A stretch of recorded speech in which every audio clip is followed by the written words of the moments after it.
అనుకుంటా. వాళ్ళందరూ మహామహులు, ఆరితేరిపోయిన వాళ్ళు, అందరినీ ఎవరిని ఎలాగ పడగొట్టాలా అని చూసేవాళ్ళు వస్తారు. మీరు పాటతో మార్చగలరా?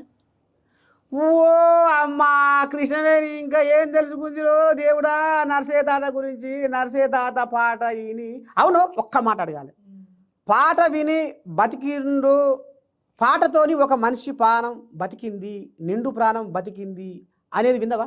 ఎస్, విన్నాను. నాకు తెలుసు, ఆ పాటలో ఉన్న మాధుర్యం తెలుసు. విన్నవా? విన్నాను. నరసయ్య తాత రాసిన పాట కూడా ఒక సామాన్యుడే. గుంటూరు జిల్లా వేమూరు మండలం. మీది ఏ ఊరు అంచివి? గుంటూరు. ఎల్లాకనే అందాం అనుకున్నా కానీ మా మనవరాలు అడిగినప్పుడే చెప్తా అని నేను గుంటూరు అన్నప్పుడే నాకు గుండెలో మెదిలింది. అరే ఆయన కూడా గుంటూరే కదా అనుకున్నా. ప్రాంతీయత ఉట్టిపడుతోంది. అయితే గుంటూరు జిల్లా వేమూరు మండలం, ఆయన పేరు చెంచయ్య.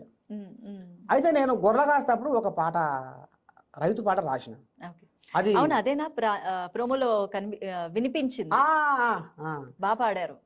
అప్పుడు అలా ఒక్క చరణం ఆయన బతికించింది. నీ వార్త విన్న ఈ వన్య ప్రాణులు మేతకు బాసేనే రైతన్న, నువ్వు లేవని పల్లె తల్లి వన్నె దప్పిసిన్న బాయే రైతన్న, నీ ఆలి బిడ్డల జీవితమంతా అంధకారమాయే రైతన్న, కంట నీరు తీసి పంట పొలము కుమిలి కుమిలి ఏడ్చే రైతన్న, చెప్పలేని బాధతోటి కుప్పగూలినావన్నా,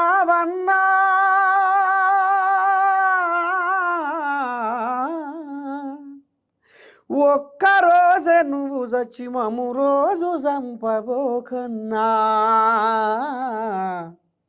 పగలు లేక రాత్రి ఉంటదా, రైతన్న లేని భూతల్లి ఉంటదా, ఒక క్షణమైన ఎడబాసి ఉంటారా.